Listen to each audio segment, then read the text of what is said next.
गर्भधारणापूर्व आणि प्रसूतीपूर्व निदान तंत्र लिंग निवडीस प्रतिबंधक कायद्याची जिल्ह्यात काटेकोर अंमलबजावणी होणं आवश्यक आहे।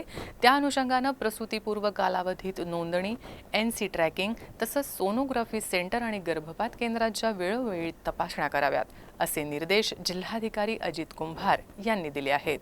PCPNDT बैठकीत ते बोलत होते। लिंग निवड रोखणं आणि गर्भधारणापूर्व त्याबरोबरच प्रसूतीपूर्व निदान तंत्राचा गैरवापर होऊ नये यासाठी प्रयत्न आवश्यक आहेत। प्रसूतीपूर्व कालावधीत गर्भवती महिलांच्या आणि अर्भकांच्या आरोग्यासाठी हे निदान आवश्यक असतं।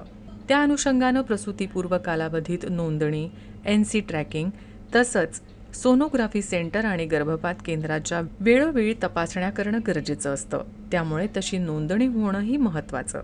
सोबतच कायद्याच्या अंमलबजावणीबाबत भरीव जागृती करण्यात यावी, अशा सूचना जिल्हाधिकाऱ्यांनी दिल्या। बेकायदेशीर गर्भलिंग निदान आणि गर्भपात याबाबत काहीही माहिती मिळाल्यास नागरिकांनी 1800-233-4475 या टोल फ्री क्रमांकावर संपर्क साधावा। तक्रारदारांची माहिती गोपनीय ठेवण्यात येईल, असं आवाहनही यावेळी करण्यात आलं।